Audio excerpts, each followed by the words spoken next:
Namo thasse bhagavato arahato samma sambuddhasse. Namo thasse bhagavato arahato samma sambuddhasse. Namo thasse bhagavato arahato samma sambuddhasse.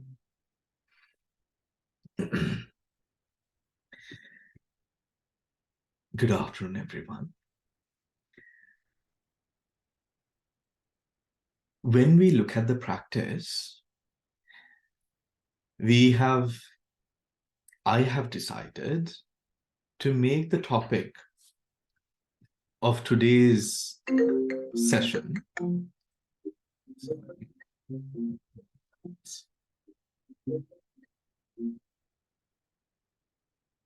I apologize for that.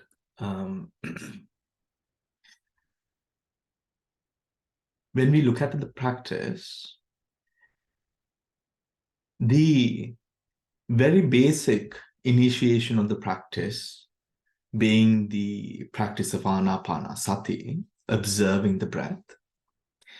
The observing of the breath is vital and is one of the main ways within our text that we come to be able to practice both samatha and vipassana on the same object.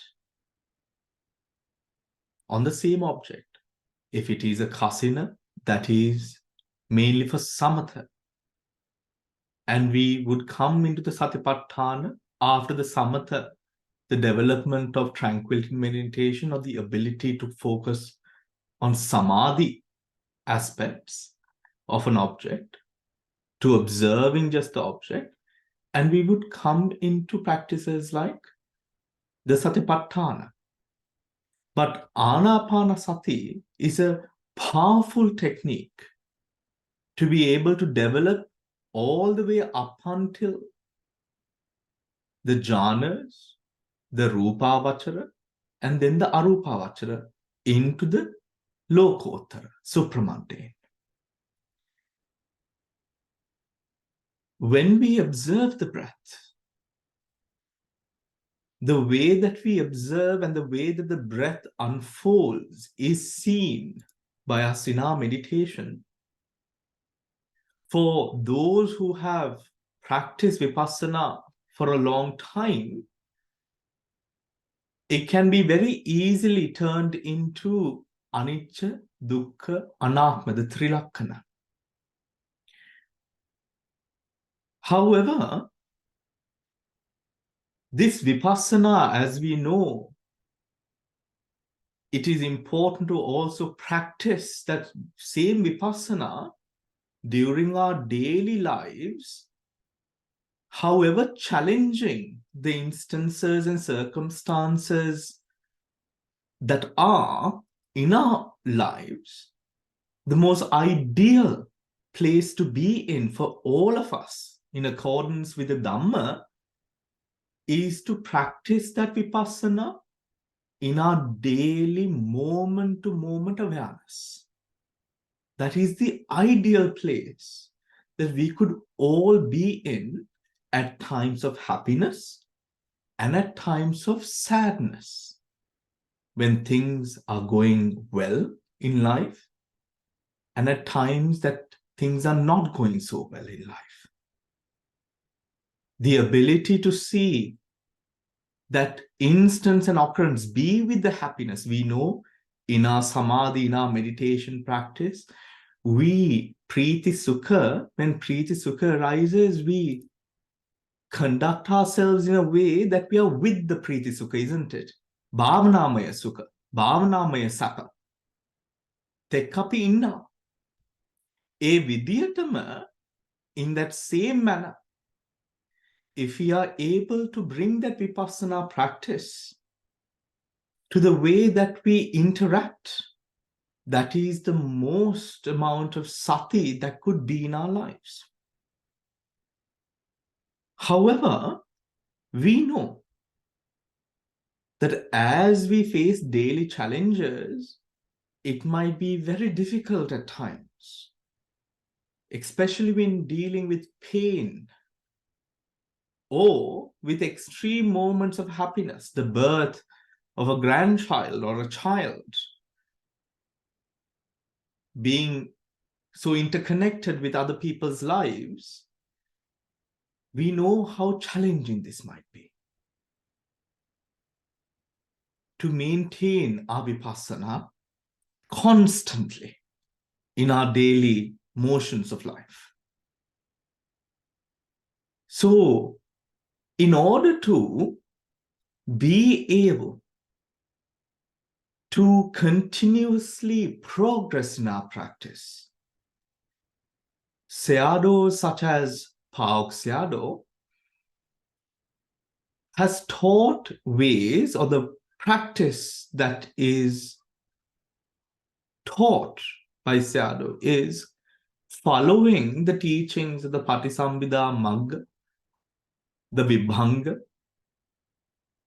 and the Vishuddhi Magga, the whole Tripitaka, based upon that, making use for the Sila parts, the Vinaya, for the cultivation of Sila, the Guna aspects, all the way describing the pathway up until enlightenment, the sutras. And when it comes to the deep parts of Vipassana and the deeper, finer details of what the Nam and the Rupa is, the Abhidhamma, the fine details that we use to fine-tune the ways that we interact with the meditation object. In that technique, the Sayadaw speak of the importance of cultivating a powerful control, a strong, firm hold of samatha, being able to bring your mind away from the sammuti and straight into the paramattha in a manner where the sammuti now does not have a hold upon the mind for that moment in meditation. So that just by going into the samadhi, we are able to forget and love those causes that gives rise to the kilesas for that moment, to isolate that, to isolate from it, in order that we can bring our complete attention down to the paramattha through a nimitta. Through, for example, the anapana patibhaga nimitta or the dhatu manasikara patibhaga nimitta, corresponding to the prasada rupa. To come to that stage, it is very important. That is why we use anapanasati to bring ourselves to that stage where our minds can initiate itself almost habitually, but not so at the same time, with sati towards everything that we do. It is not essentially vipassana because we are not going into impermanent suffering and non-self, but what we are initiating is Kanika Samadhi, where we are able to simply observe the occurrence. Like at this moment, when you are in front of your screens and I meet you in front of mine, being aware that we are here, being aware that we are listening, being aware that we are seeing, and seeing those functions and the functions and the other functions, which might be our interactions with family or our daily chores, being aware that this is happening. This is the way we are starting to see the Hetupala, the relations between these interactions, and that these interactions, when seen through Vipassana, leads us to experientially see that this is a mechanism of karmas and vipakas, hetus, pala. One panchaskandha giving rise to another panchaskandha or causing another skandha. That skandha in turn causing another skandha. Hetu, pala. Hetu, pala. Cause and effect. But an important aspect of that is, of course, the kileshas. If the kileshas that take over the vitakka in the mind, vitakka, adverting itself to the object, vitakka is initial application. That initial way, the way the mind just directs and goes onto that object, clinging on to it, creating the different formation, sankharas, that gives rise to further elongation of samsara. Just bringing ourselves into this moment without those hindrances coming to play. That is that moment of contact where the mind arises, being sati, being in sati. The sila also allows for sankharas or formations rooted in kilesa to lessen when you have less worries in life, or when your outlook at life changes in a manner that is calming, brings more calm, brings less stress to oneself, not because everything starts being good, but at least we are aware that these arise and they fade away. Being able to be in the moment where our mind is not worried and haggard with fear and distress, where we are in control because we are alert. We have not lost the plot in thinking that this is going to last and prolong continuously. We know that this experience is going to come to an end.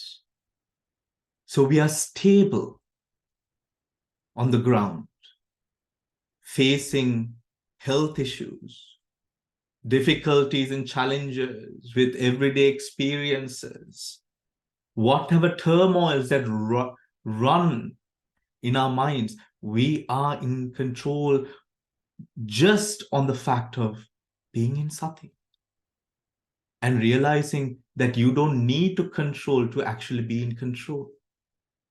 Observing as it arises and ceases. In aid of such practice, I have come across this teaching from Naoine Aridhamma Thera, a very well-known and much respected bhikkhu, who passed away I think it's been about 5 years or 7 years maybe, that Naoine Swami Mahansa passed away. And Naoine Swami Mahansa, who was Sri Lankan, of course, we know that, but for those of you who don't, and Naoine Swami Mahansa was a person, a monk, who took discipleship, who entrusted himself as a student to Pauk Sayadaw. And it is Naoine Swami Mahansa who brought the Pauk technique to Sri Lanka and established it and encouraged it to be practiced in his 150 odd monasteries that he was a teacher of at the time. So I think looking at the teachings of Naoine Swami Mahansa, who is a monk that we know and trust, who we have seen practice established, within this document, I have come across this very helpful breakdown of the 8 steps that goes into constantly purifying and progressing in Anapanasati. Right? This document is a sermon by Navani Aridhamma Swamin Hansa on the Anapanasati practice based on the Satipatthana. Right? In this, I find this specific part. I will share the document with all of you. Right? But in this specific part, I think there is much to discuss and reflect upon. The 8 steps to help practitioners in developing this meditation, the commentators and meditation masters have indicated 8 graduated steps in the practice. These 8 steps will first be enumerated and then they will be explained in relation to the actual meditative process. If you have listened to Navani Swamin Hanse's Dhamma talks, you know that this is a word-to-word translation of what, not a translation, a transcript of what Navani Swamin Hanse's Sinhala Deshana sound like, the way he articulates Dhamma, right? The 8 steps are named Ganana, counting, Anubaddhana, following, Pusana, contact, Tapana, fixing, Sallakkana, observing, Vivattana, turning away, purification, Parishuddhi, and retrospection, Patipassana.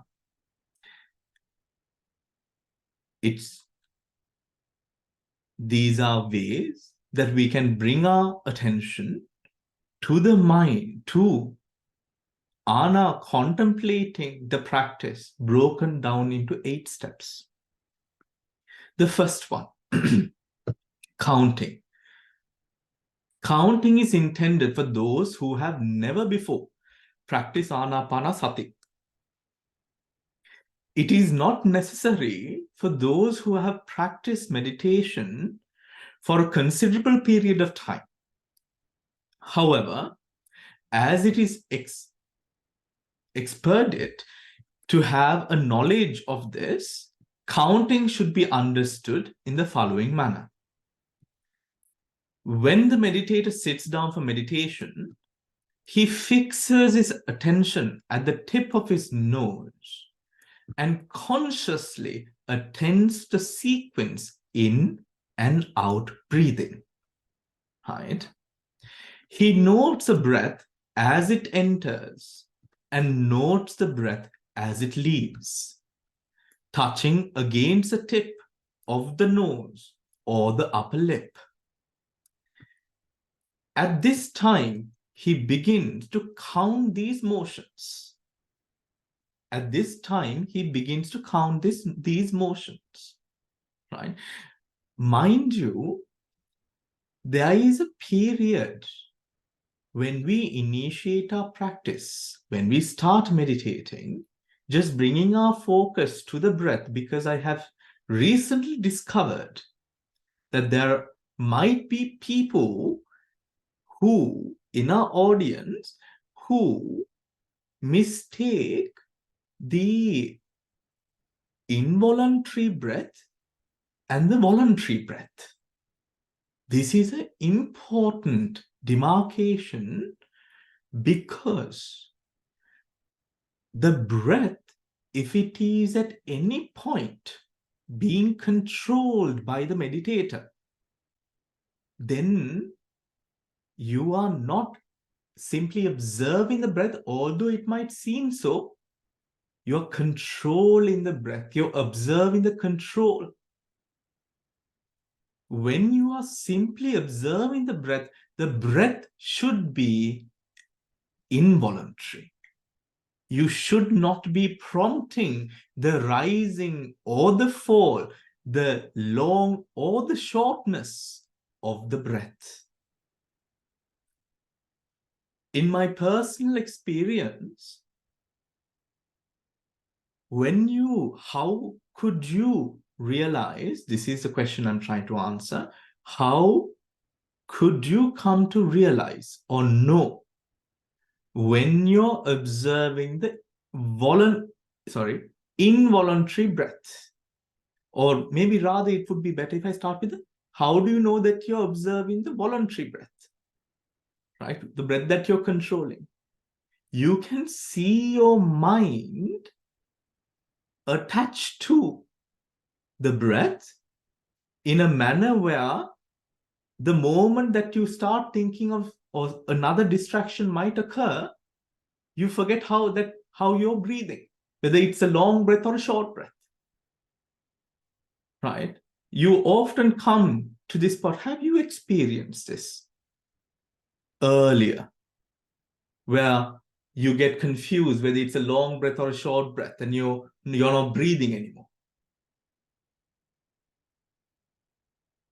The voluntary breath, the involuntary breath is where the breathing continuously goes on without any sort of gap in the breathing, right? The physical breathing, and the rhythm of the breathing is simply observed, right?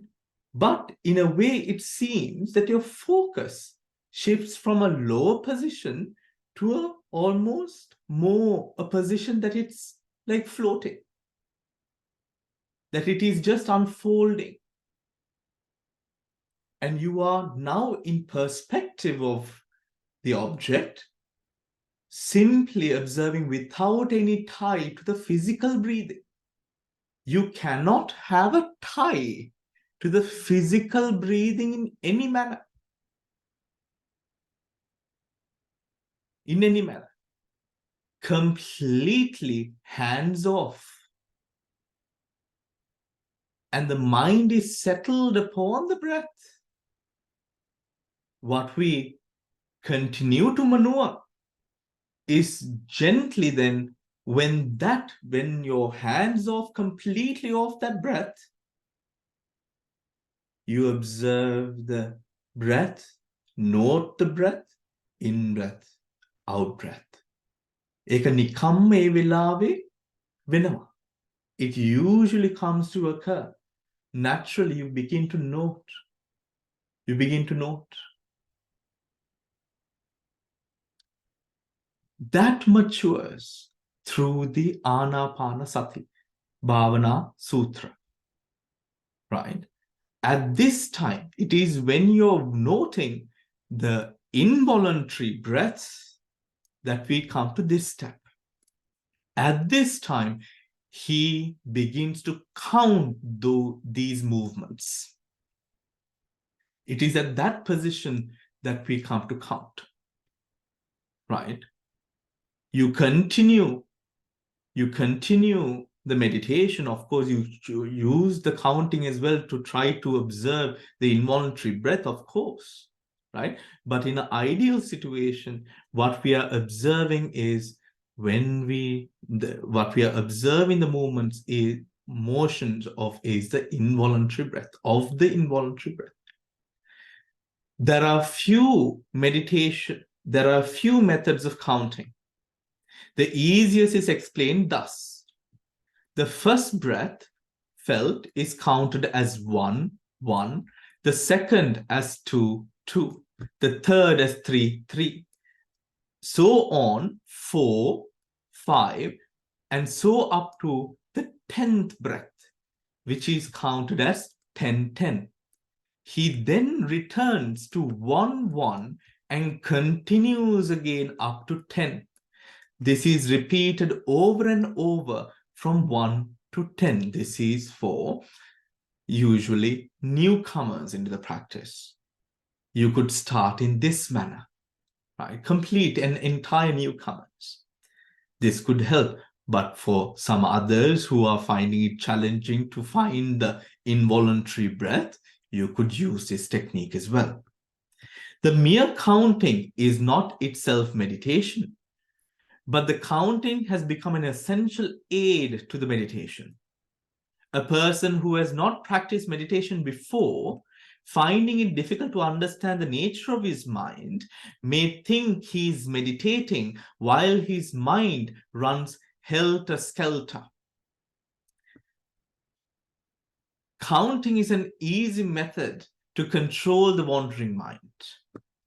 If a person fixes his mind well on his meditation, he can maintain the counting correctly.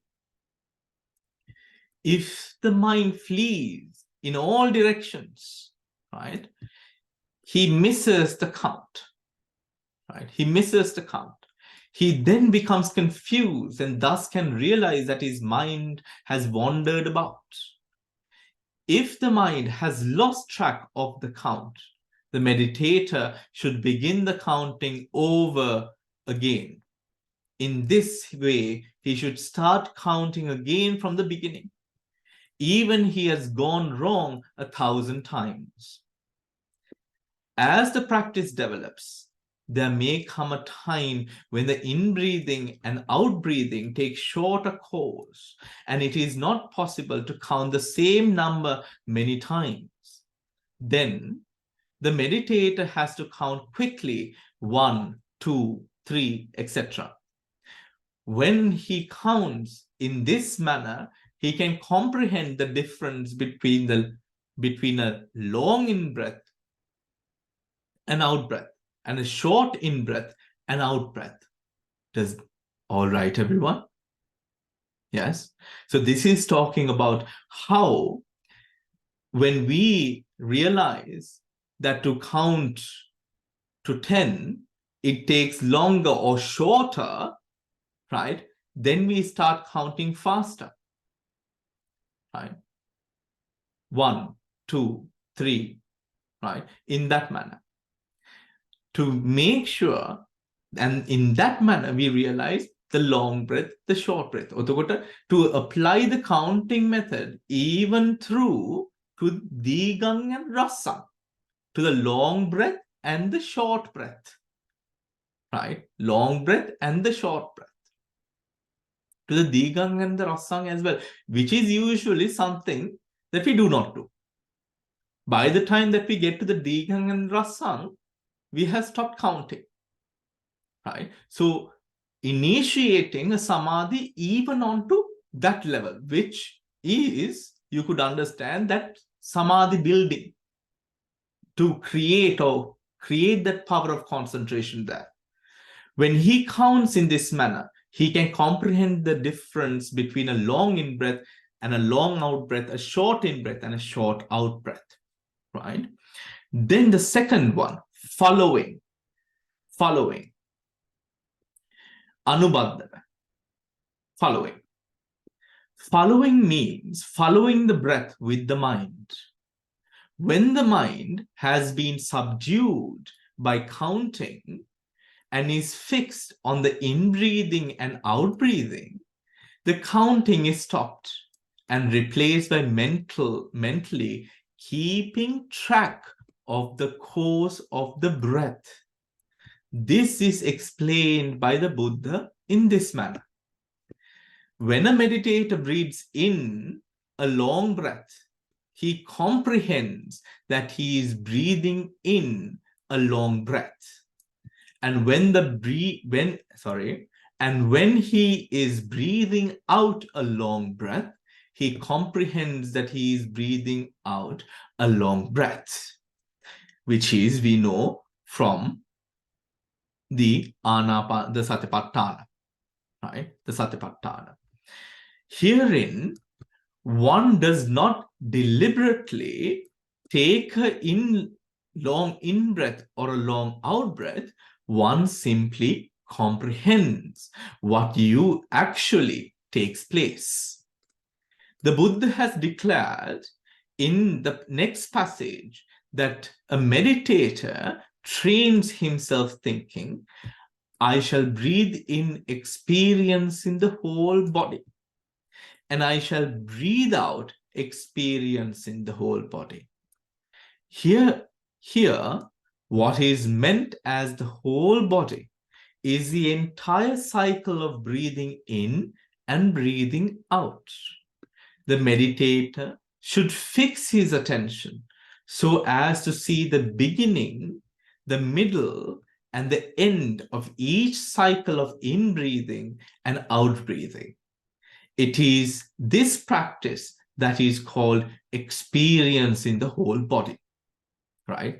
The whole body, the beginning, the middle, and the end here, which in Pali we say Upada, Titi, and the Banga. The moment of arising, the moment that it is static, and the moment that it falls apart, falls away, the end of the breath, right? End of that stream of breath.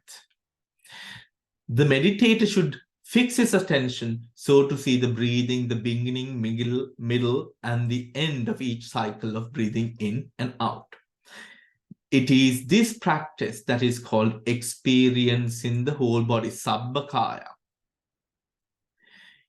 The beginning, middle, and end of the breath must be correctly understood. It is incorrect to consider the tip of the nose to be the beginning of the breath, the chest to be the middle, and the navel to be the end. If one attempts to trace the breath from the nose through the chest to the belly, or to follow it out from the belly through the chest to the nose, one's concentration will be disrupted and one's mind will become agitated. The beginning of the in-breath, properly understood, is a start of the inhalation. The middle is continued inhalation. And the end is a completion of the inhalation. Likewise, in regard to the out-breath, the beginning is a start of the exhalation. The middle is a continued exhalation. And the end is the completion of the exhalation.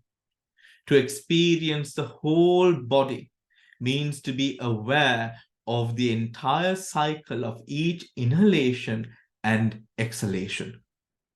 Keeping the mind fixed at the point around the nostrils or on the upper lip, where the breath is felt entering and leaving the nose.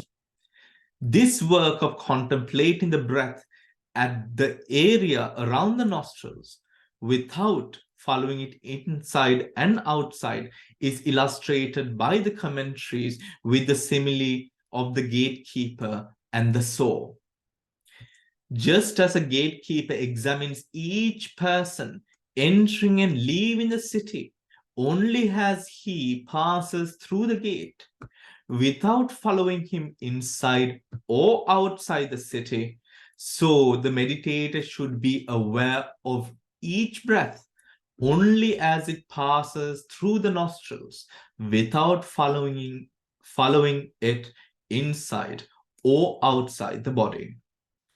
Just as a man sawing a log will keep his attention fixed upon the spot where the teeth of the saw cut through the wood, without following the movement of the teeth back and forth, so the meditator should contemplate the breath as it swings back and forth around the nostrils, without letting his mindfulness be distracted by the breath's inward and outward passage through the body.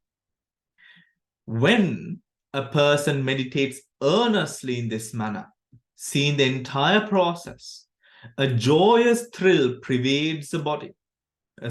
His mind pervades the mind. And since the mind does not wander about, the whole body becomes calm and composed, cool and comfortable. Right? Cool and comfortable. Contact and fixing. These two aspects of the practice indicate the development of stronger concentration. Right? When the mindfulness of breathing is maintained, the breathing becomes more and more subtle and tranquil. As a result, the body becomes calm and ceases to feel fatigued. Bodily pain and numbness disappear, right? Now, this is important because when we can also realize that when we face or come to face, and should we face, if we face a lot of discomfort through the meditation, it is a hint, a sign that the mind is distracted, right? That the mind is distracted. So use it as a sign to tell you, to remind yourself, to alert you to the possibility that the mind could go even more deep into the present, observing without control. Observing without control, right? Bodily pain and numbness disappear. And the body begins to feel an exhilarating comfort because we are lacking that distraction, as it were being fanned with a cool, gentle breeze, right? At that time, because the tranquility of the mind, the breathing becomes finer and finer until it seems that it has ceased. At times, this condition lasts for many minutes. This is when breathing ceases to be felt. At this time, some become alarmed, thinking the breath has ceased. But it is not so. The breathing exists, but in a very delicate and subtle form. No matter how subtle the breathing becomes, one must still keep mindful of the pusana, contact of the breath in the area of the nostrils, right? In the area of the nostrils, without losing track of it. The mind then becomes free from the 5 hindrances, right? It is in that position, everyone, just as I mentioned earlier, upon the importance of observing the true, the untainted, involuntary breath, right? That is when we become this ability of observing the breath and also seeing the occurrence of nimittas and changes of light and all of those things, whatever it is, the manifestation of what we are observing, the Anapana Sati Patibhaga Nimitta, the Atumansikara Patibhaga Nimitta, Kasina Bhavana, all of that occurs at the point that we are able to simply observe a Dhamma without any means of applied control. Without any form of applied control. Simple observation. Completely the moment that you take your hands off and simply observe, right? The mind then becomes free from the 5 hindrances. Sensual desire, anger, drowsiness, restlessness, and doubt. As a result, one becomes calm and joyful. As a result, one becomes calm and joyful. It is at this stage that the signs or the mental images appear heralding the success of the concentration. First comes the Ugha Nimitta, learning sign. Now, this is what we are talking about as colors, the Nimittas, right? First comes the Ugha Nimitta. Ugha Nimitta, learning sign, right? Ugha Nimitta arises when you are able to focus, as we have now discussed, upon the involuntary breath, when with concentration stable upon the breath, right, without any means of control. At that moment, that balance occurs. At that moment, when you learn the way of that balancing, having maneuvered through those hurdles and challenges that have occurred, learned lessons, and put that into practice, that Uggah Nimitta rises. Right? That Uggah Nimitta. This is based off the Anapana. If it is a breathing meditation, it is the Anapana Sati Uggah Nimitta. Right? Or Anapana Uggah Nimitta. If you were observing the elements, it is the learning sign that has stepped from the elements. Right. If you're observing the breath, it is the Uggah Nimitta, or the learning sign that stems from the breath. The breath. There is a difference. There is a difference. Right. The difference is what the Uggah Nimitta is connected to. Right. That's the difference. Then the counterpart sign, Patibhaga Nimitta. Right? The counterpart sign. That is when the learning sign has matured, when you observe, has matured to the Patibhaga Nimitta, the counterpart sign. To some, the sign appears like a wad of cotton, like an electric light, a silver chain, a mist, or a wheel. Right? Now, for most of you, as it comes as a wad of cotton, like a cloud at first, isn't it? Like a cloud, like an electric light, right? This most of you might say as thunder, right? Like an electric light. Me ara nimiti වශයෙන් පාළ වෙනුට in a science, thunder. Silver chain, a mist. This is also something that is often experienced. A mist, like a fog in front of you, right? A mist or a wheel. It appeared to the Buddha like a clear and bright midday sun. Clear and bright midday sun.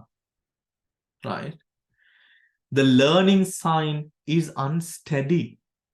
Hari. The learning sign is unsteady. It moves here and there, up and down. But the counterpart sign, the Patibhaga Nimitta, appearing at the end of the nostril, is steady, fixed, and motionless.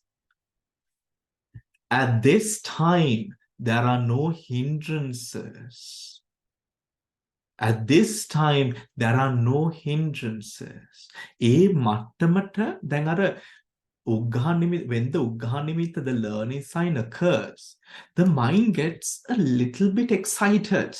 One must admit, the mind is a little bit excited by the experience.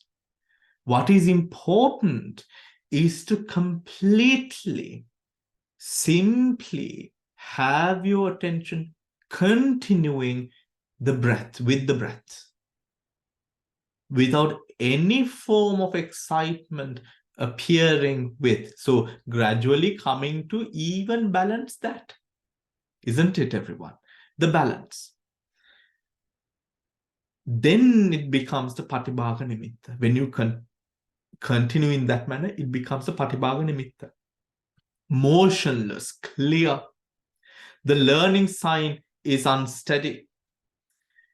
It moves here and there, up and down, but the counterpart sign appearing at the end of the nostrils is fixed and motionless. At this time, there are no hindrances. The mind is most active and extremely tranquil.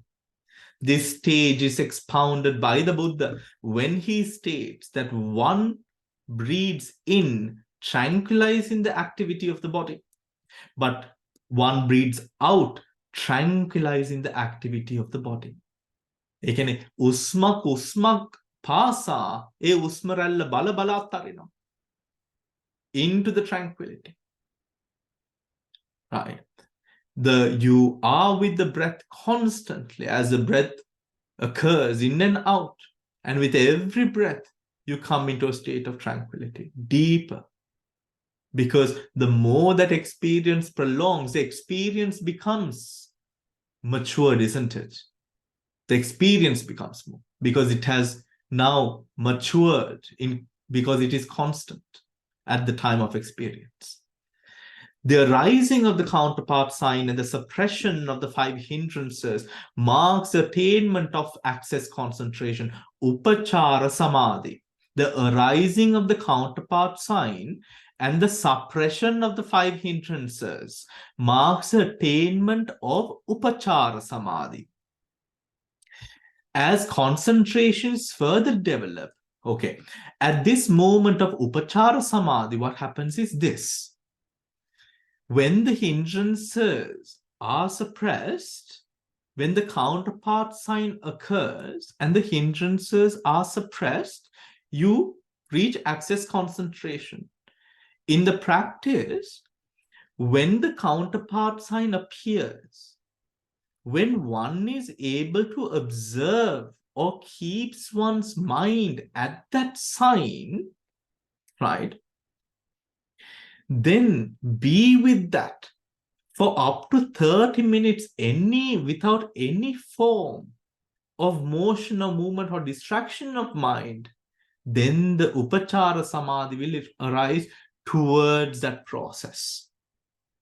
Or within that process, that upachara samadhi will arise. We have to be able to now, moment to moment, this means that we must realize, acknowledge, and get rid of thoughts that might proliferate impatience during our meditation practice, any form of impatience, anything that is keeping us from just simple observation, those distractions of mind, right? Let go of them in a manner where you can be with the object for at least, Pauk Sadhu says, at least 30 minutes. Constantly, just with that. At least. The upachara samadhi arises. As the concentration is further developed, the meditator attains full absorption. Full absorption. Beginning, that is jhana, beginning with the first jhana. 4 stages of absorption can be attained by the practice of Anapana Sati. Namely, the first, second, and third and fourth jhanas, these stages of deep concentration are called tapana. Right? ඒකට තමයි tapana කියලා කියන්නේ. ධ්‍යානවල වලට. Right? Because tapana, fixing, is the keeping of the mind, stabling the mind upon that. Now comes observing and retrospection. A person who has reached jhana should not stop there, but should go on to develop insight meditation vipassana. The stages of insight are called observing sallakkhana. When the insight reaches its climax, the meditator attains the supramundane parts, starting with the stage of stream entry. Because these parts turn away the fetters that bind one to the cycle of birth and death. They are called turning away, vivatthana. The parts are followed by the respective fruitions. At this stage is called purification, parishuddhi, because one has been cleansed of the defilements. Thereafter, one realizes the final stage, reviving knowledge, called retrospection, patipassana, because one looks back upon one's entire path of progress and one's attainments. This is a brief overview of the main stages along the path to Nibbana, based on the meditation of Anapanasati. Now let us examine the course of practice in terms of the 7 stages of purification. A person who has taken up the practice begins to establish himself in a fitting moral code. If he is a layman, he first establishes himself in the 5 precepts or the 10 precepts.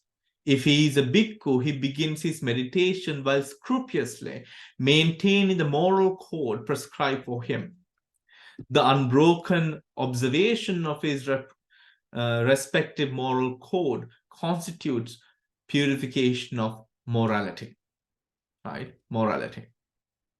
Now here, within, as a meditator, when the mind, the maturing of your morality happens with the meditation, the more wisdom and knowledge and wisdom that is there, that is enabling the moral code, or being with the moral code, the Panchasila, you become the Panchasila. You are an embodiment of it, right? To get to that stage, right?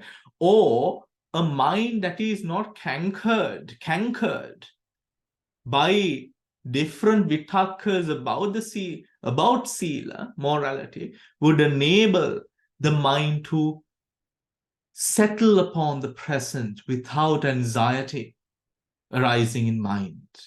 So it is important to have a mind dedicated towards the consideration of the living practice of whatever moral code, the 5 precepts or the Ajivattamaka Sila, those are important bits of this practice. Next, he applies himself to his topic of meditation. As a result, the hindrances become subjugated and the mind becomes fixed in concentration. This is purification of mind, Chitta Vishuddhi. The mind in which the hindrances have been fully suppressed, and this includes both access concentration and the 4 jhanas. When the meditator becomes well established in concentration, he next turns his attention to insight meditation, to develop insight on the basis of Anapanasati. The next meditator first considers that this process of in-breathing and out-breathing is only form, a series of bodily events, not a self or ego. The mental factors that contemplate the breathing are in turn only mind, a series of mental events, not a self or ego. This discrimination of mind and matter, nama rupa, is called the purification of ditthi, right? This is called the purification of ditthi. Now, mind you, this purification of ditthi appears when one first sees, or first time that one breaks apart the kalapa. That is when one first sees Patavi, Apo, Tejo, Vayu in their Paramatta form, not the Sammuti form. Then Danima Kina complete Gatyak Vashim. A Paramartha Dharmayak Vashim. It becomes, you swing from the world or the perception of the Sammuti to now being able to perceive the fire, the wind, the water, the earth element in its ultimate form as it is, right? At that first moment, that is when you achieve Ditthi Vishuddhi. That you do through Anapanasati practice. When you develop the concentration, you go into Dhatu Manasikara, and then, which is attention upon the elements of the body, and through that nimitta, the Dhatu Manasikara Patibhaga nimitta, right? Nimitta that arises, you break the kalapas, right? So the first step to reach that stage is to have a good samadhi, concentration, in order to be able to observe in the same manner that you observe the breath, the involuntary breath, we observe the earth, fire, wind, and water without any form of control. Being with the moment of arising, Titi and Banga, the static moment and the dissolution of the dhatus, the elements, in a manner that we establish the dhatu mansikara patibhaga nimitta. Right? So the path is clear. Right? But make sure that you make a mental note. This is at the time, the first moment that you complete that. One who has reached this stage, comprehends the process of in and out breathing by way of conditions for the arising and cessation of bodily and mental phenomena involved in the process of breathing. This knowledge, which becomes extended to all bodily and mental phenomena in terms of their dependent arising, is called the comprehension of conditions. As his understanding matures, all doubts conceived by him in respect of past, future, and present times are dispelled. Thus, this stage is called purification of transcending of doubt, which means we come to experience the cause and effect nature of the ultimate realities of mind and body, nama rupa, right? Nama rupa. We see the cause and effect of that nama rupa. At that point, this kanka vitarani jnana dassana vishuddhi, right? The purification of transcending of doubt. After having understood the causal relations of mind and matter, the meditator proceeds further with insight meditation. And in time, there arises the wisdom, seeing the rise and fall of things, right? The rise and fall of things. Now, I will share this document with all of you, right? When it comes to the cause and effect nature, and of course, seeing the Hetupala, which is the Hetupala, and seeing those vibrations, right? The Chalanaya of the whole mind and body, usually starting from the body, it is important to note that at that point, we are able to observe that specific stage from the point of the Paramattha. Always bring our attention, although now Nama Rupa, cause and effect, these are Vipassana subjects. To do the Vipassana upon a stable object. Now that is a sentiment that has been echoed by Mahasi Sayadaw and Pawak Sayadaw, which is to say, when we observe the Anapanasati, the breathing in and out, how stable the object is a predominant factor to breaking down, predominant factor in coming or guiding one's way into the Paramattha. Why? Why? Because for Vipassana, you need a stable object. The object by stable, what I mean is the clarity of the object. The clarity by which the object presents itself.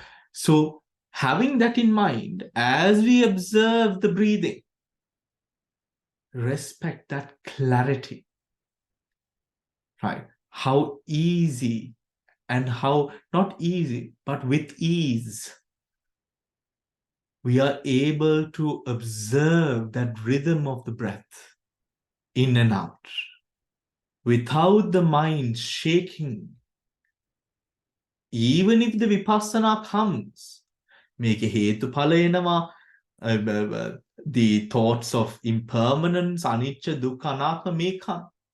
But remember to fulfill, bring your mind to the observing of the breath, to fulfill the requirement of cultivating a good, firm, robust samadhi.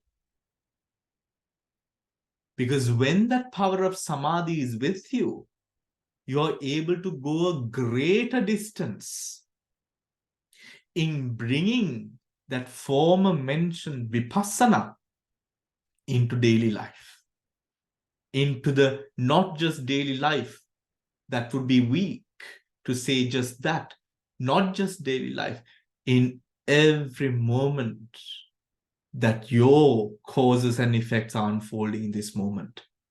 As you walk, as you talk, an embodiment of the Dhamma. That is what, through the attainment of path and fruit, that is what we perfect, isn't it? So it is then even more so clear about why this task of letting go should be looked at in a manner that you're sieving flour or sieving this into the finest, like flour, sieving into those finest, getting rid of all of those imperfections as we simply observe.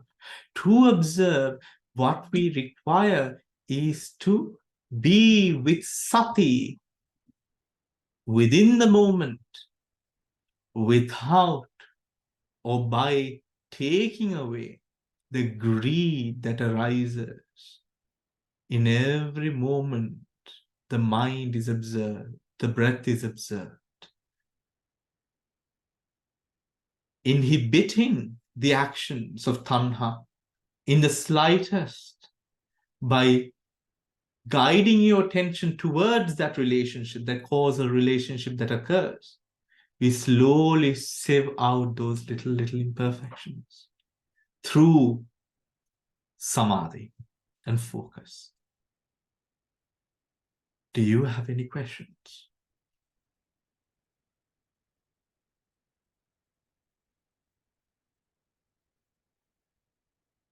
How many of you have tried the counting technique?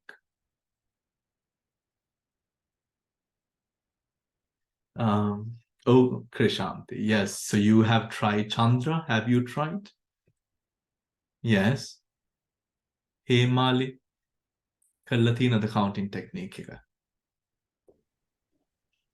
නෑ. හුඟක් ඉස්සර තමයි කරේ. ළඟකදී කරේ නෑ මන්ද.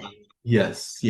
So it is the counting technique is very good for those who are beginning in the practice, right? It is a very good technique for those who are beginning in the practice. Now, in the Anapanasati, before we do sit down for some meditation very soon, how did these teachings today, what did you get from it? If I might ask, what is the point that was an aha moment to you, if there were any Tibbade Vaikotas that you realized today with what you are following?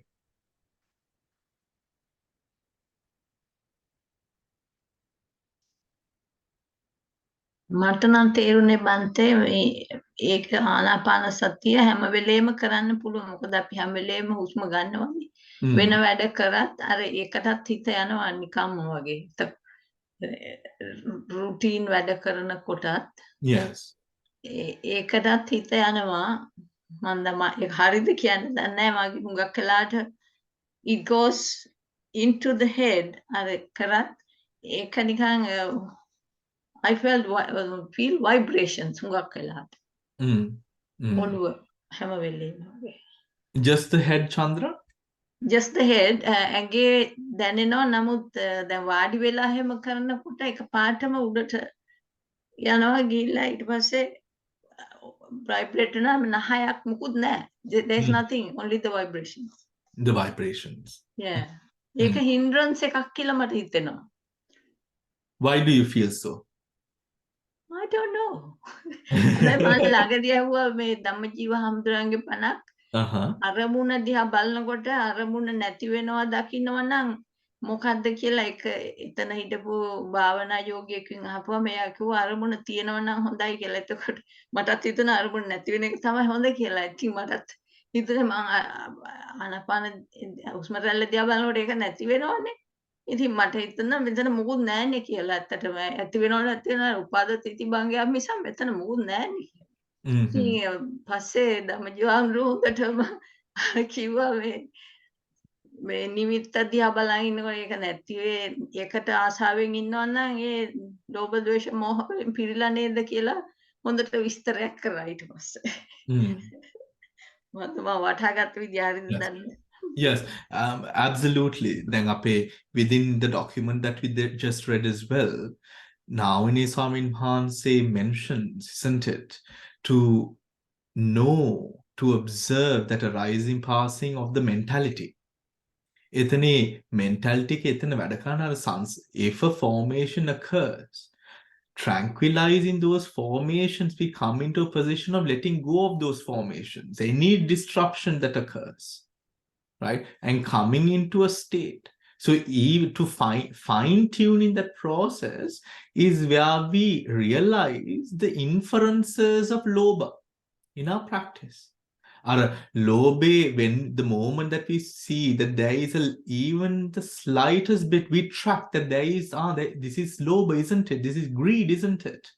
Greed for the next moment, impatience arising, greed for more objects, to want to do something more, to do something else. Any greed, anything that takes you away from the present moment, you can see the present moment is a very calm place, a tranquil place. Within this place, the mind it can be natural for a naturally busy mind to feel a little bit, if I may say, claustrophobic in this position, or feeling a bit agitated in the slightest way that it gives out all of these thoughts, right? Disruption. You have to acknowledge, through observing that process, acknowledge that this is greed. And when so acknowledging it itself is sati, and now when the light of sati shines upon that, now it inhibits its function. Because you're aware of it. The sati overcomes the greed in that aspect. All you have to do at that moment is simply put it into sati. And any moment that anything becomes overwhelming to observe, or stressful in a matter, quickly note a bit of impermanence. You know that this is it is not static. It is going to fade away. This gives you power again to continue observing without being in any way shaken by any thought. Then when we meditate, we get different distractions coming into our mind. If these are memories, let us say powerful memories, strong memories, emotions of any sort, emotions, right? Not even gross memories, emotions, or any sort of disturbance vibrating there, just simply causing a bit of stress there. Simply observe, take away that power, put it into sati, and that will also fade away. And bring yourself back to the object.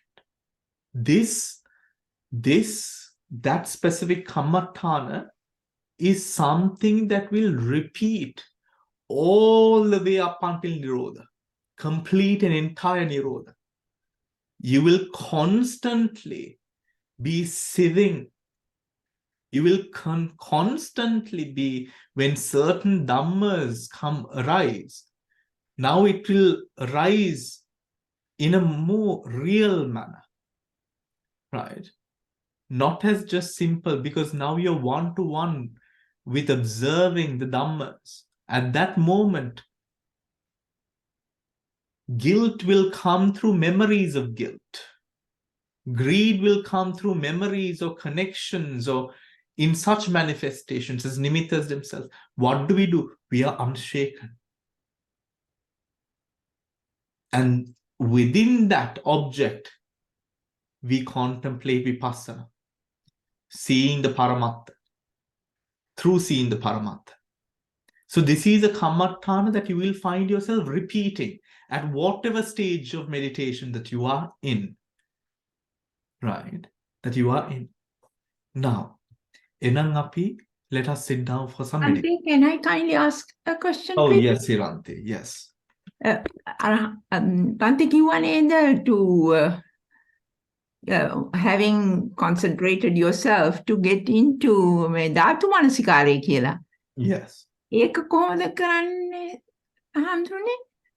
Right. So usually, so Hiranti, what if I modify your question? What I would say ask is this, right? Which would also support that, but would also take you a bit more further, which is one, through the Anapanasati, how do we come to the Atmansikara? Yeah. Right? Through the Anapanasati, how do we come to the Dhatmansikara? Through the observing of the breath, when or how do we come to that observing of the elements? That happens. You develop or you keep observing the breath till you obtain the Anapanasati Patibhaga Nimitta. You keep on observing the short breath, the long breath, the short breath, the whole body of the breath, and tranquilizing those body formations, the first set of 4, the first chatukka, the first tetrad of the Anapanasati Sutra, which we have now discussed read with Navina Swami Mahanse's guidance. When you complete that and you achieve that nimitta, now with that nimitta you can go into the dhatu, the watching of the elements, the 12-fold technique that I have taught. Yes, yeah. Right? You can go into that. Now, because you have the nimitta, which is a sign that you have good concentration, now you will observe the elements, and the elements can be seen with far, far more clarity and vision. Wow. Then what will happen is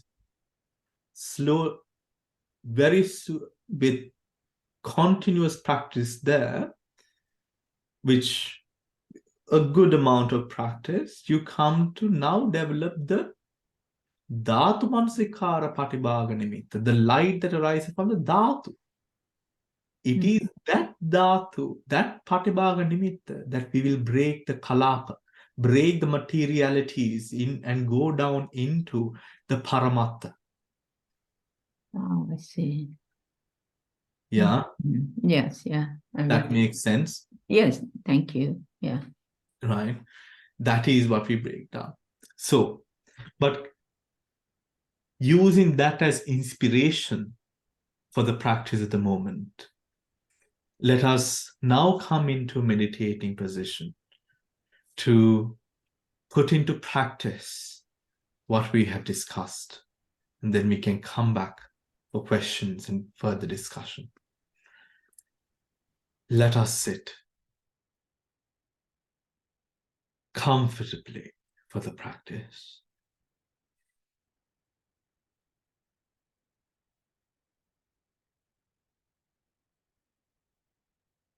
Guiding your attention to the breath, whilst being aware of the whole body sitting here. Guide your attention to the breath.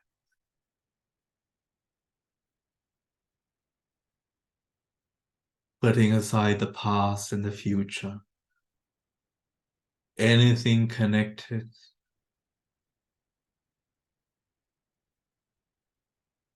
with the past and the future, and simply guide your attention to the present, to this very moment, getting rid of the grossness, any burdens in the mind, getting rid of all of that, and coming into this present moment, observing the breath, observing the breath, letting go of the whole body and simply observing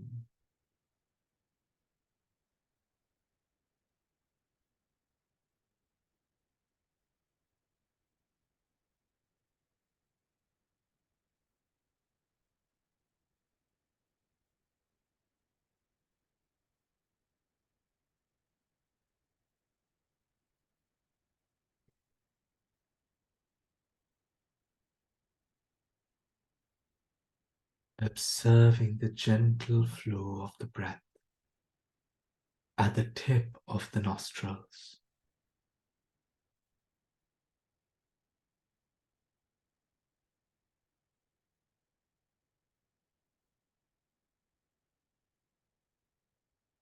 Observing the breath without controlling the breath. Find a point of balance and watch the breath as it flows in through the nostrils, in breath, out breath, in breath, out breath.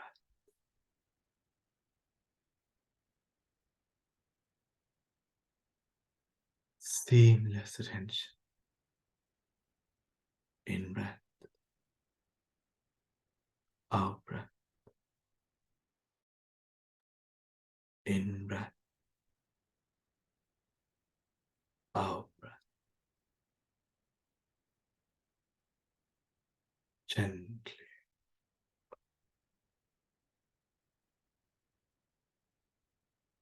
Observe.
Whenever distractions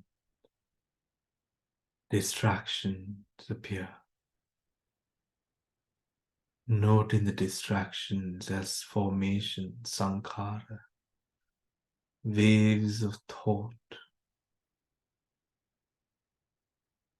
Let go of those sankharas and guide your attention back to the breath. Find solace, peace, within the present moment where the mind is simply with the breath, in harmony, balance, observing the breath, light, peaceful, And when there is thought, idle thought, distractions, putting the mind off from the object, it is strangely more gross, restless. The more peaceful of the two is within the present. Letting go of the grossness. Letting go of the grossness.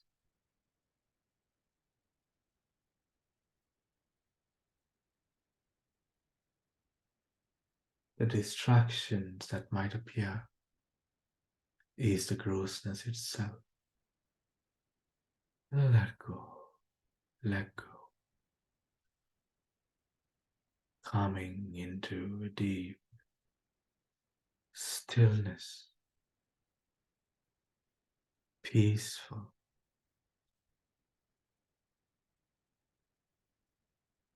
aware of the breath, the in-breath, the out-breath. Observe.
Noting the long breath as the long breath. When the breath appears long,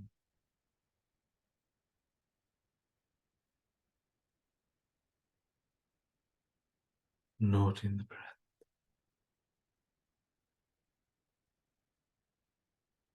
As the in-breath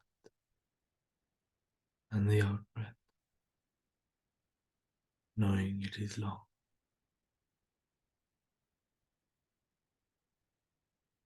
Continuing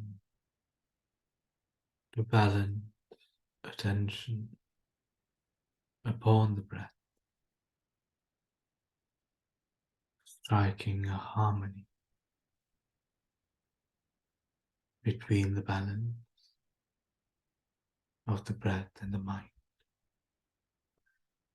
without any form of greed, simply samadhi.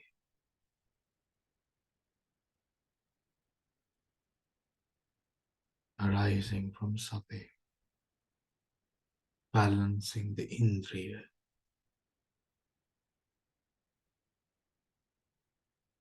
the mind coming to be still upon the breath, observing, observing.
Gently,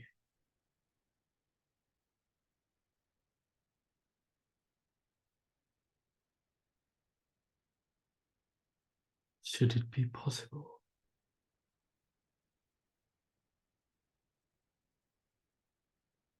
you could observe the whole body of the breath, to observe the moment of the breath arising, the static, titi moment of the breath, and the bhanga, the dissolution, the breaking away of the breath, the beginning, the middle, and the end. Observe the breath, the whole body of the breath.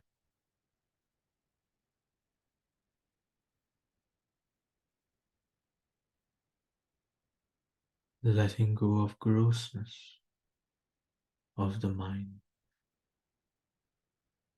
to fine tune your attention towards the whole body of the breath. Observe,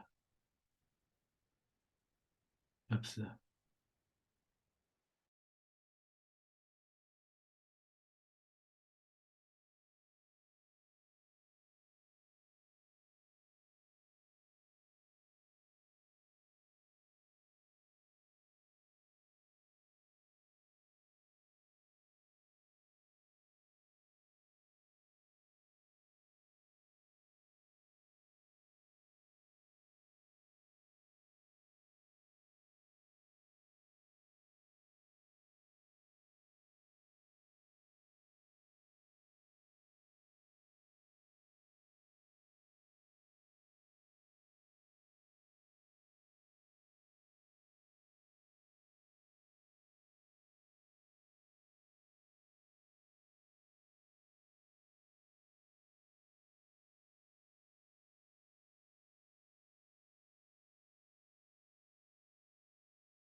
Coming into a deep and profoundly still awareness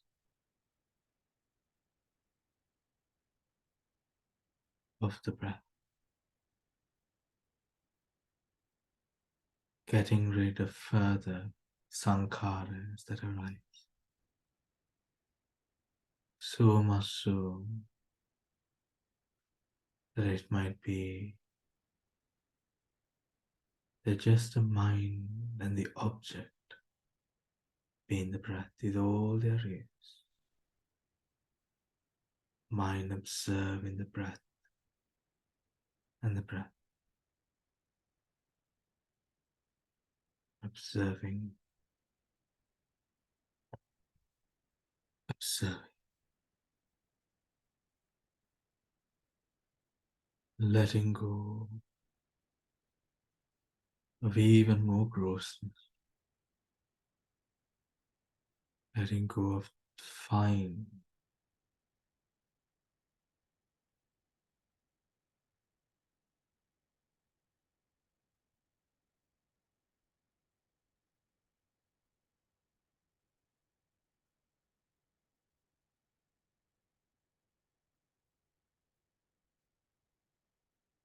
Bringing about even more clarity.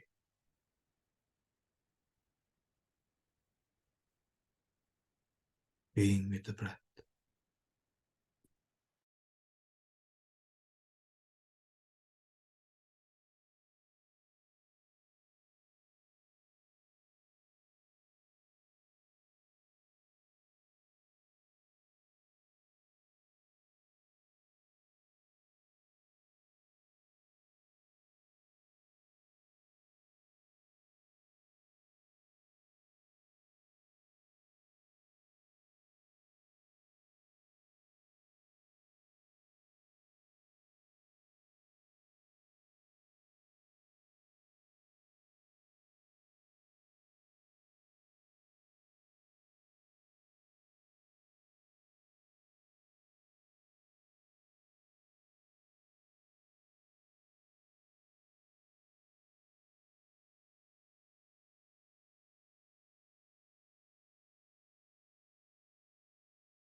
Balance in the mind.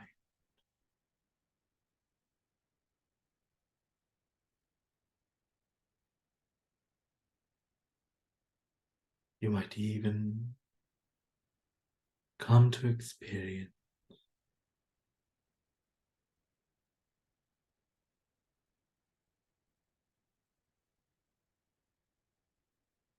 a sense of lightness. Lightness.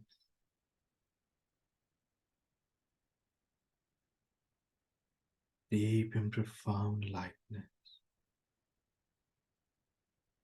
Maybe even the body disappears entirely.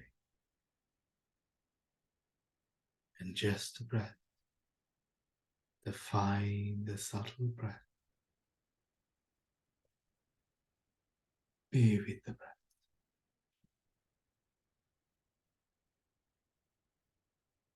Continue.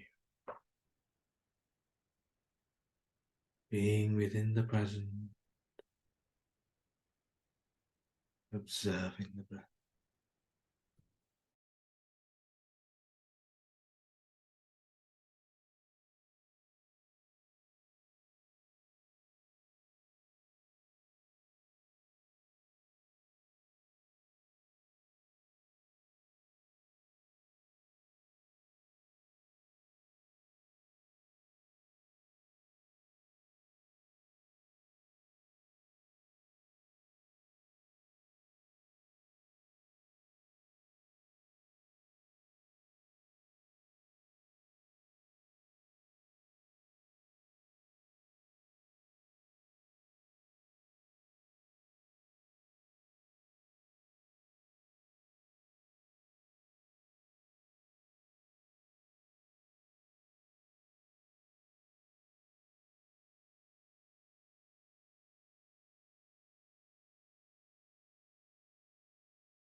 Gently.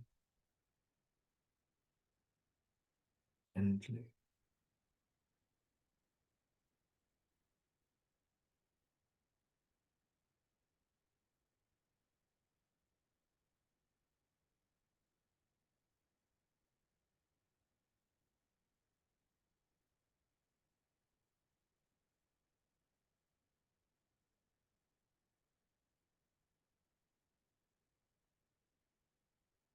Observing.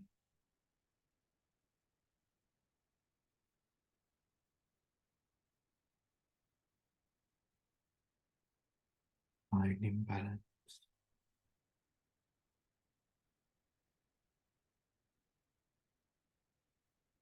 With seamless attention over the breath.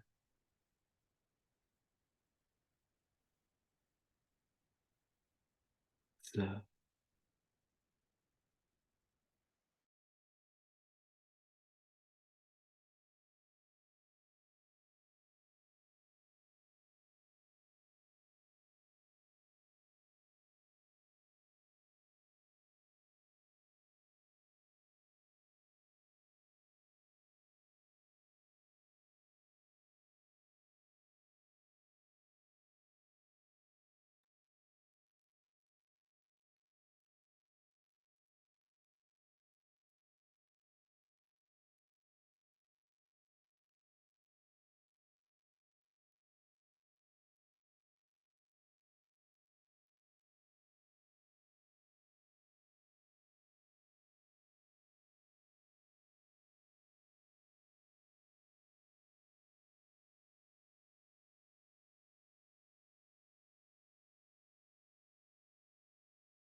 Gently.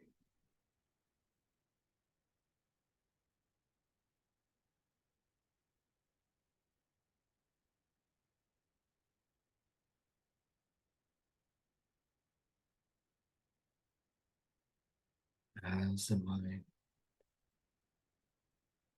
reaches a state of balance.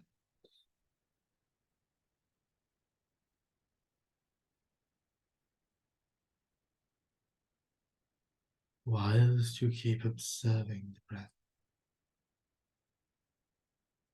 the fine, subtle breath,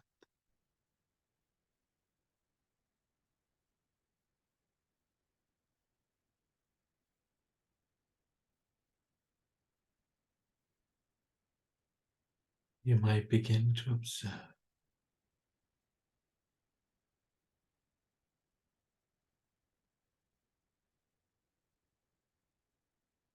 a certain sense of deep lightness, a great sense of ease,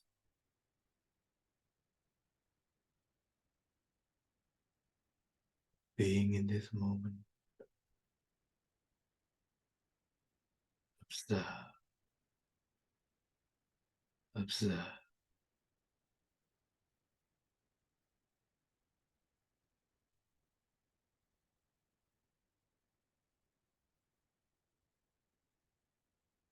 Being here, being present.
Gently.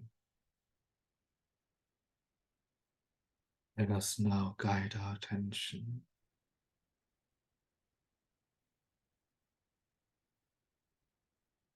to observe the mind that observes, the mind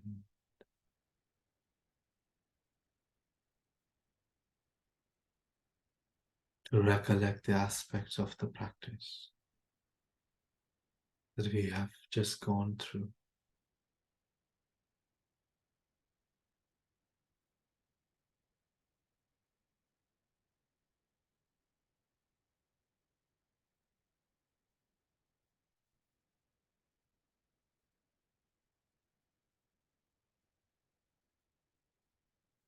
The experiences,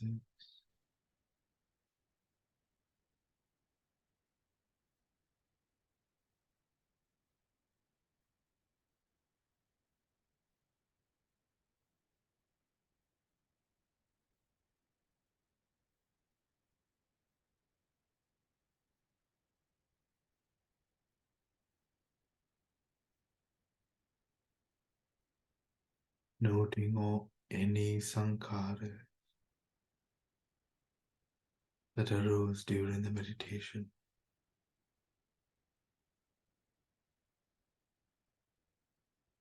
They are mind and processes of mind,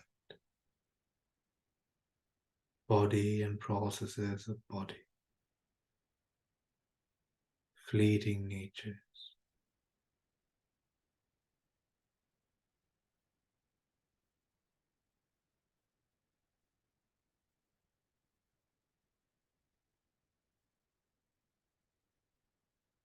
As we take a deep breath in,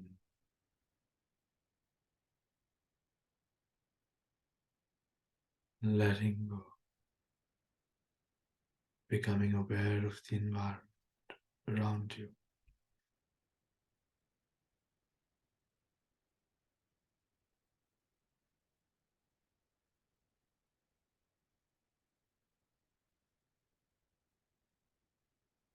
In stillness, observing the environment, any sound, any vibrations, any movement, motion, or even silence. Whatever it is, observe the mind that is calm and still.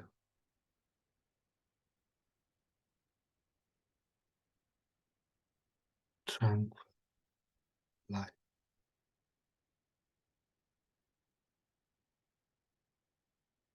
Gently, gently, taking a deep breath in,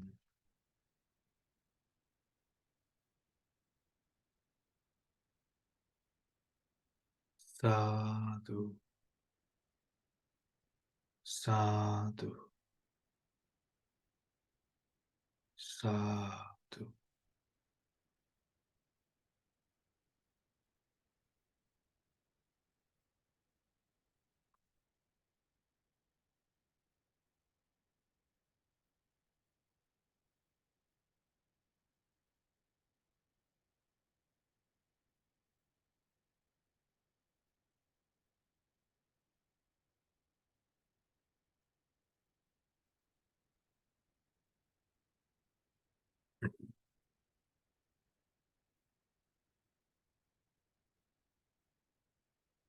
All right, everyone.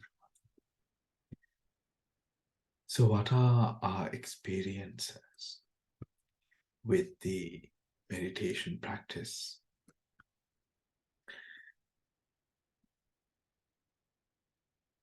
We might, in observing the breath, you might have come to observe, if we start from the lowest or the beginning stages, certain distractions come into mind. And as we progress, the types and the quality of the distractions, they seemingly become different There could be thoughts and distractions, certain feelings and overwhelming feelings within the body might be something. There might be no distractions, and the mind might easily pass through.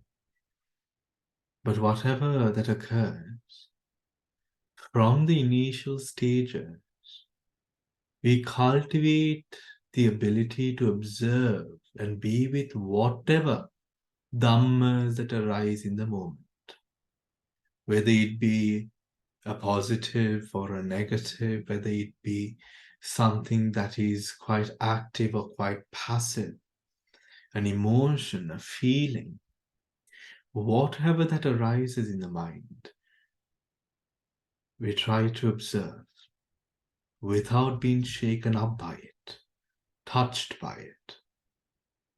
Because we know that all of these formations, they arise and they pass. So what were your experiences as you observed the meditation subject, the breath today? Would someone like to share their personal experience? Nandi, I would like to say something, Baba. Yes, Sujata. Today, I tried this counting technique because I did it at the early stages, then I went through a very bad period. So I did this counting today. And Yeah. it did work to a certain extent, I would say, yes. It was Mm, good. I went up to 1, 1, 2, 2, up to 10, 10. At 10, 10, I took a deep breath and went back to number 1 again. So like that, it sort of prospered, I would say. It went on and on for a while, maybe 15 to 20 minutes. Okay. Oh, lovely. Lovely, Sujata. Thank you, Bharat.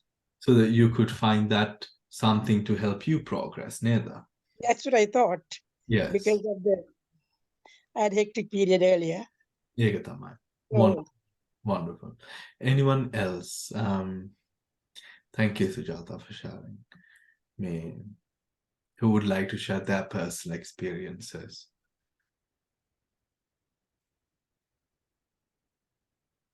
Hey, Mali, yes?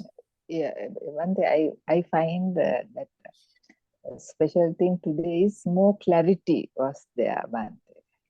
Yeah, the in breath, out breath, and with sati, the balance. There is something I saw. I can hold the clarity taking. Etana දැක්කා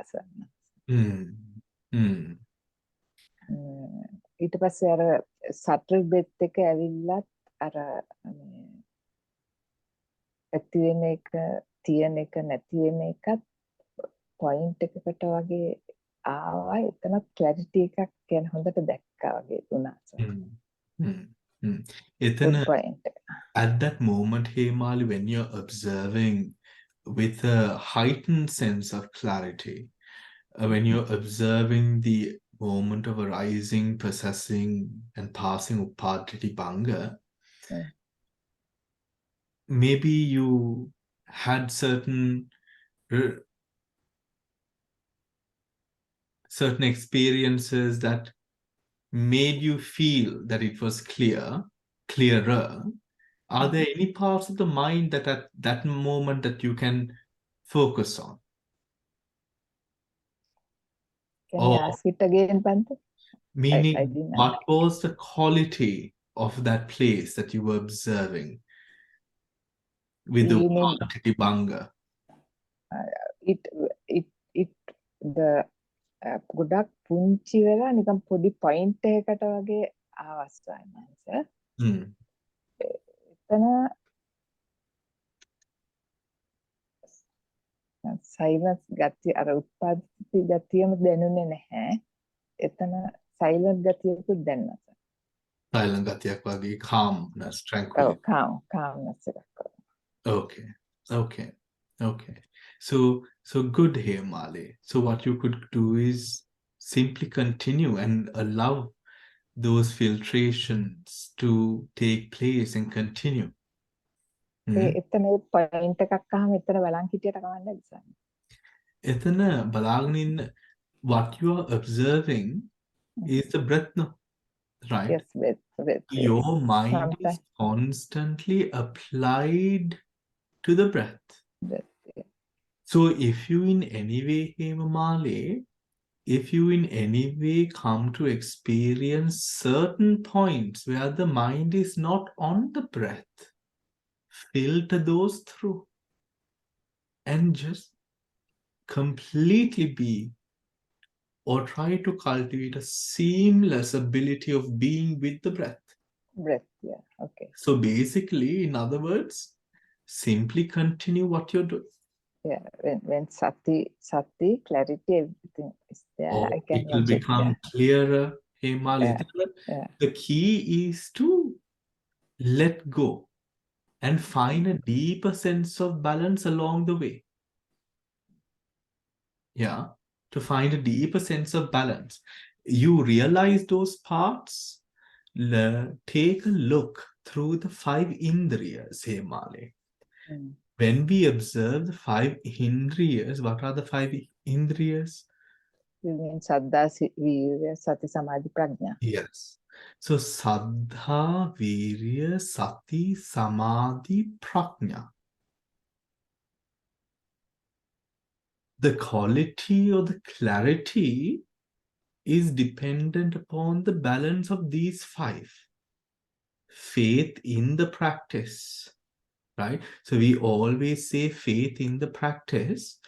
Hemamali, how does faith in the practice, Shraddha, how can we connect it into this topic of discussion that we are having?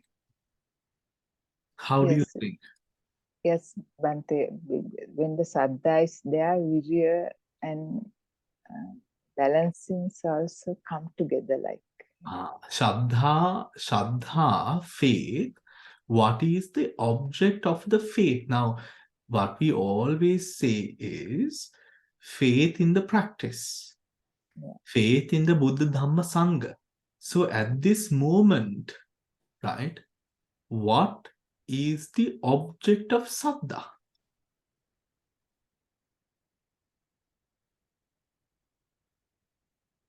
What do you think the object of Shraddha is? To continue to ශ්‍රද්ධාවෙන් බලන්නේ continue. මොනවද? ශ්‍රද්ධාවෙන් බලන්නේ මොනවද? What do you observe through Shraddha? My balancing of the mind never sense. එතන ඉන්න තව දිගට ඉන්න හිතනවා. හිතනවා නම්, if that is what if we relate to the exact object of Shraddha, the object of Shraddha at the time of meditation is a meditation object, which is the Anapana. Yeah, Anapana. Yes. Right? Even it's a subtle, we have to keep the mind there. Yes, so the object of that Shraddha is the meditation object. So the Anapana, if we are talking in terms of the Anapana, the object is Anapana, the Shraddha is focused upon the Anapana. Yes. Faith. Right? Yes. Now, if you're in your mind, if you're having some sort of faint doubt, you will see that manifesting through restlessness. A faint sense of doubt, slight restlessness you feel. A gross sense of inexperiencedness, let us say, because we haven't done it before. You will experience a lot of pain, a lot of emotions, feelings going through. But as it unfolds to you, that all of those myths you had about the meditation practice, that it is so difficult to sit, and all of those things with experience, as you get rid of, dispel one by one, what happens? The faith in the practice increases. Right? And what is the practice? The practice is your current object of meditation. Right? Which is the Anapana. With faith, we have virya, which is a second indriya. Virya towards what? Virya in the practice.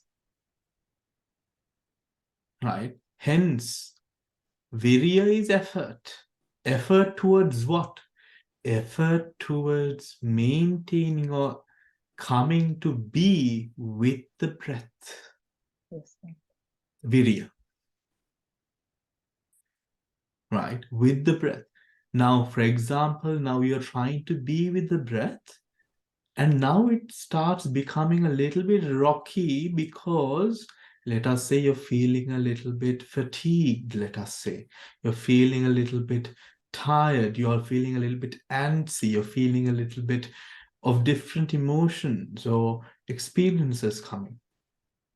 And that is important. Every meditator will experience that. But what is important for your progression is that you endure and thrive through that period. How is that? Bringing your virya towards the object, establishing a sense of balance, putting in the work that would make you or enable you to observe the breath seamlessly. That is, then the virya that comes in when you're experiencing these disruptions, you put the effort to guide your mind in a dhammic manner back to the object. That's that virya then. Slowly, now the Shraddha and virya will come to balance itself. Shraddha, virya, sati.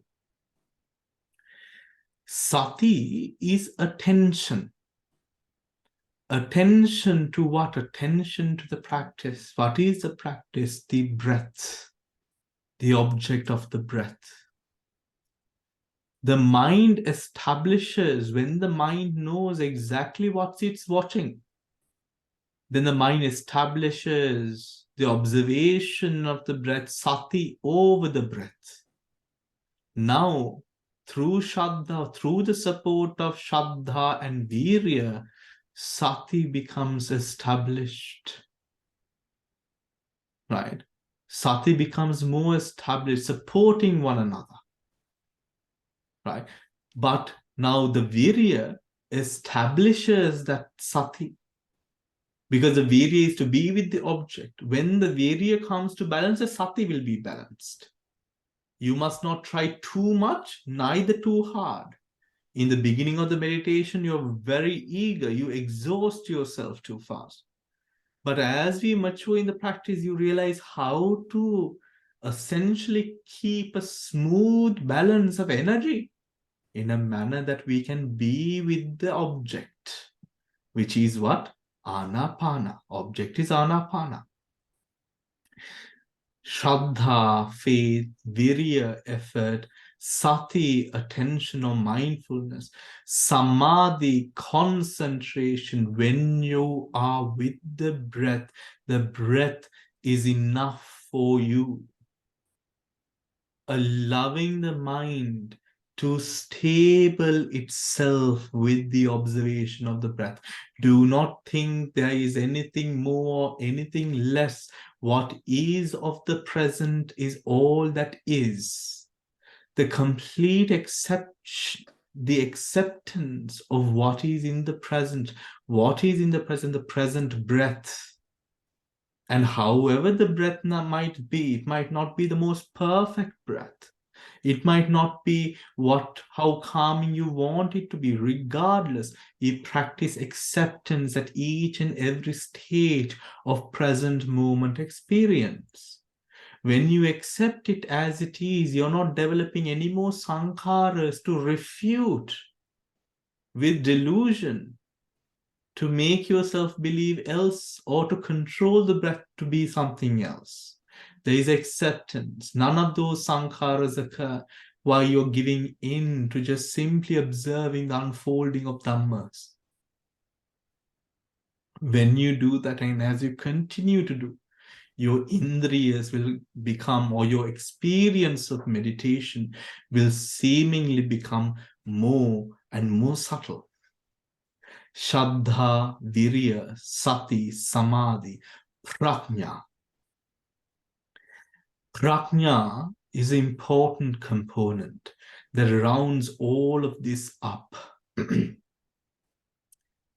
Whenever, however, you observe whatever dhammas, whether it be weak, whether it be strong, whether it be forceful or overwhelming, however the dhammas or whatever the dhammas that arise, memories or meditational experiences, the breath, however they arise, knowing that all of these experiences are impermanent in nature, they're not permanent. Right? Hence, not clinging and hoping that you have the same experience again and again, again and again. You have enough wisdom at that point in your meditation as you observe the breath to know, I will not cling because there is nothing to cling. It will arise and it will pass. I am simply observing that natural motion that occurs.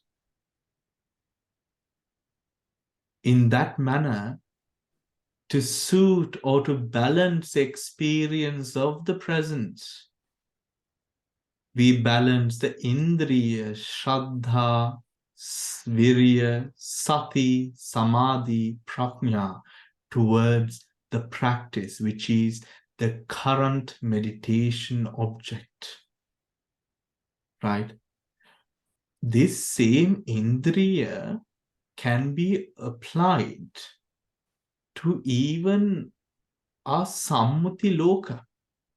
When it comes to making a decision or having to do something, focus on something, commit to something, right? You can even apply that same 5 indriyas towards accomplishing any deed within your realm of life. But our focus is a fine-tuning of the meditation, but can very well easily be made. For example, in the Majjhima Nikaya, the 4th sutra of the Majjhima Nikaya, as we know, the Buddha says, should a person wish to wanting to achieve this state or that state, go into whatever place of life they want to go to, they can so accomplish that for themselves, should the mind be cultivated in such a manner. Meaning, should you want to, let us say, reach a state of prominence, the Buddha says, practice, cultivate the 5 indriyas suiting to that level. Right? Suiting to that level. Hence, saying that should the meditator be able or want to progress in the path of practice, let the indriyas work on a daily basis, moment-to-moment basis, so that you will come to experience that significant support in the meditation as well. Being alert about the sila. Even if you tell yourself, I'm going to protect the 5 precepts or the Ajiva Attamaka Sila, the 8 precepts, right, with the right speech in focus, you will find that you begin to now be aware of your sila every time you speak, or you think before you speak, because you don't want to transgress the sila. This part is also very important to the practice, because this is how we bring about a mind light in nature, because the mind has lived in a manner that you don't have to be thinking of so many different sankharas. Now, the other extreme of that is this: a person who does wrong but does not know that one is doing wrong. So deluded, a bit deluded, right? Varidi karanama, they do wrong, but they have no idea, no intention. So some might say, when I would say, to be aware of the kileshas, of the hindrances arising, attribute the indriyas to them, one might say, I already do that, right? Or one might go on to say that for me, I don't have the sankharas, while they are there, but in a very subtle way, or in a way that they're not seen by the mind, by the person. Now, how does this serve? This speaks about not being alert enough. So now the sati over the present has to increase. Right? The sati over the present has to increase. In the earlier, now we spoke upon the sense of balance. When you don't know what there is to balance, what you have to realize is sati must increase in the indriyas. Then you begin to be able to observe the fine dhammas that lie latent, which might also be the reason that we are grasping onto the meditation object in a manner through greed or other hindrances. Lazima, the easiest way forward is all of those sankharas apart from the breath. Just keep it at sankhara. Don't feed a story into it. Don't feed a story into it. When you're attributing to the world, if you put everything into Hetuphala, right, you might also, even faults or mistakes that we must pay attention to, you might put into Hetuphala and forget about, right? However, remember, before putting into Hetuphala, which is a prajna, first you must be aware of it. What you are aware of is what you put into Hetuphala. Hetuphala is vipassana. You can only do vipassana with an object that is stable, which means, first of all, be genuinely open to the nature of the object at present. Varaddak tiyenawa නම් varaddak වශයෙන් බලලා, if there is a fault, see it as a fault. Fully, with clarity, without any form of bias, and that stable object you put into vipassana. Because you must be attentive, because if we all together put everything into Hetuphala, we might not learn the important lessons to be learnt in doing a shallow Hetuphala practice. In order for the Hetuphala practice to also be efficient in nature and strong, we have the vipassana object must be clear. ඒ කියන්නේ අර විදර්ශනාවට දාන අරමුණ හොඳට ස්ථාපිත විය යුතුයි. The vipassana object must be clear and stable. And stable. If it changes too often, it's difficult to do vipassana on it. That is why this attention, this sati, is quite important. Samadhi is quite important. Do we have any questions, anyone?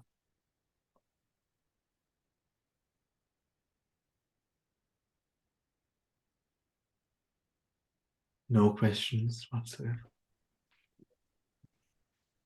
Kushlani, did you have a question? Yes, Bhante. So would you explain it, the beginning, middle, and the end? When I do it, I feel the beginning and the end, but I don't experience the middle. And also what do you mean by the experiencing the whole body? Okay, so the whole body of the breath is Uppada Titibanga. Sabba Kayam Patisamvedi is the Pali. Sabba Kayam is body, but body of what? Body of the breath. So the length from arising, possessing to passing, right? When we are observing Kushlani, if you're unable to see the titi moment, just continue. Just simply continue and observe the moment as that simple moment, that arising moment is the tip of its arising, the moment it comes into existence. And then the moment of dissolution is the right moment that it goes into dissolution. Everything before or between is titi, right? Just simply continue, Kushlani. Have an open mind and simply continue. It will unfold to you. Thank you, Bhante. Anything else, Kushlani, there?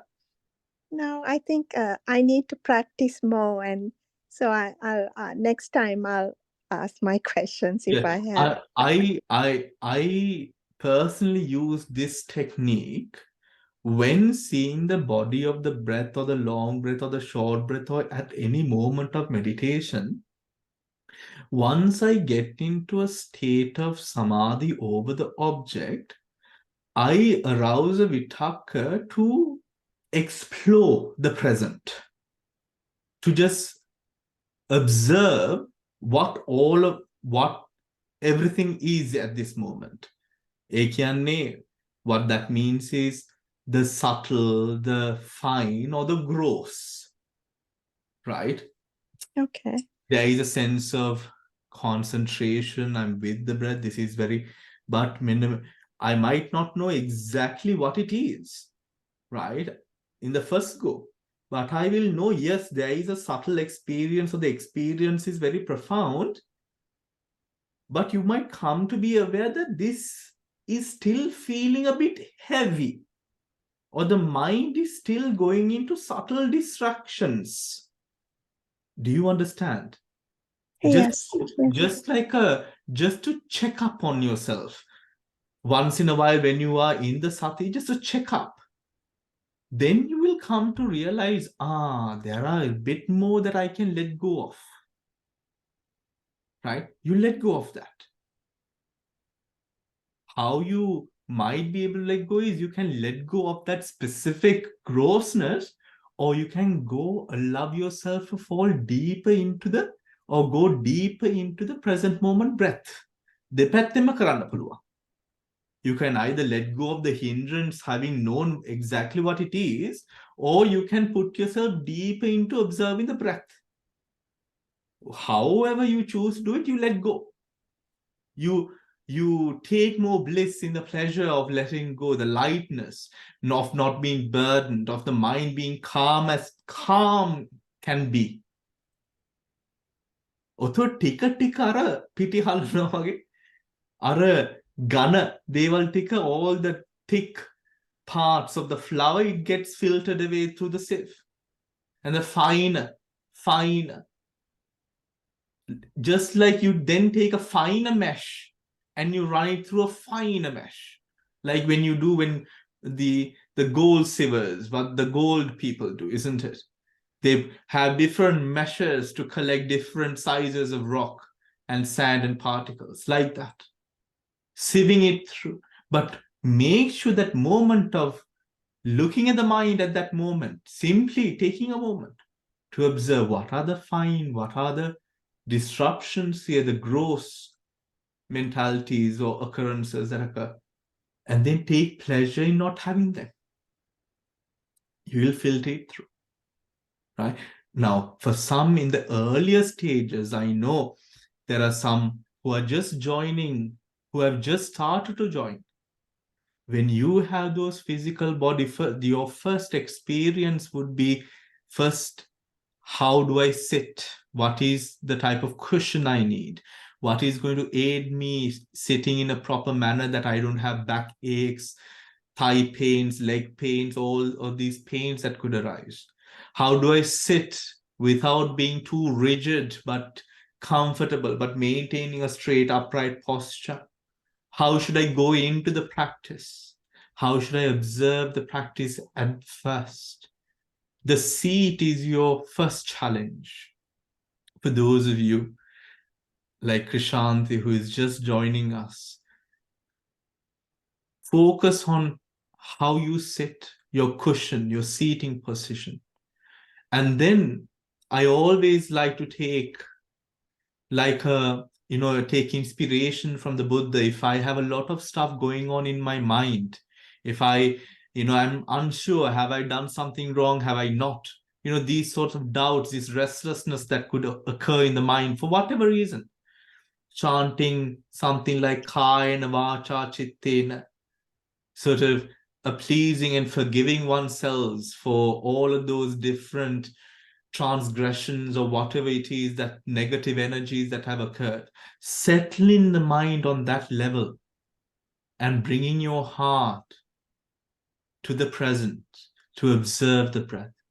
Then when those pains come, those leg pains, those shoulder pains, when those pains come, if you are able to, at first you might not be able to, but persevere, thrive, endeavor through it. Don't be scared. If you're scared, you will feel that the pain increases. But if you face it like another sankhara, thava sankhara dharmayak vitara, something that arises and passes, another dhamma of nature rising and passing, without overreacting or reacting at all, just observing that pain or pleasure that arises, you will find that it simply just fades away. And the mind becomes lighter and lighter, more and more focused upon the breath, that the whole body will feel so light and so relaxed. This is something that can be easily, when in the right path, when we are observing properly, focused, right?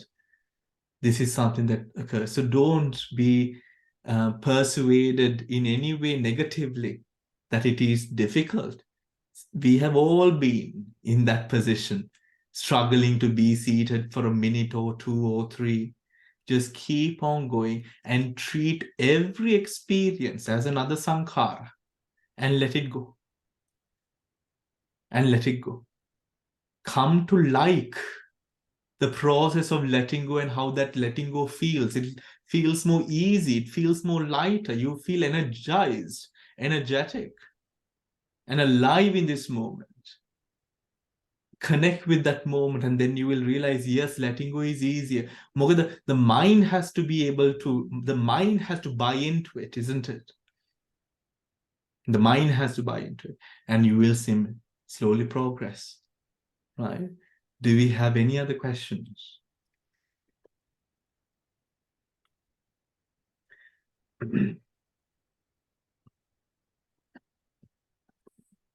All right, everyone. So I will share this document, Aridhamma Swami Hanse's transcript, with all of you so that you can read it in your free time. And keep up with the practice. Keep up with the practice. We are supposed to have our weekly meditation retreat happening in Croydon next weekend. But because the Thames Katina ceremony is happening on the day following, and a lot of you are devotees, and it would be good if you all are, of course, joining the Thames Katina. So the circumstances of the Katina is not favorable for us to have the Katina, the retreat this time. So we will be canceling it just for this month, right? But our Sunday class will be going on, right, on the day following. But I do understand that most of you will be at the Thames. We have 2 last spots at the December residential retreat, which is in Surrey. We only have 2 more seats for the retreat. So if anyone does want to join for 3 or 4 part-time basis, or the full extent of the retreat is 1 week. If you want to join part or in full for the residential retreat happening in Surrey at Ladywell Convent, which is a beautiful location, do get in touch with Shiroma, whose number you will be able to find, or just text me, I will give it to you, to book your seat if you are interested in the residential retreat going on. And thank you very much, everyone. And I hope that you have benefited in some way or another from today's teachings. Take care, and Therwan Saranai, everyone. Therwan Saranai Bhante. Therwan Saranai. Thank you. Therwan Saranai Bhante. Therwan Saranai. Everyone, Saranai Bhante.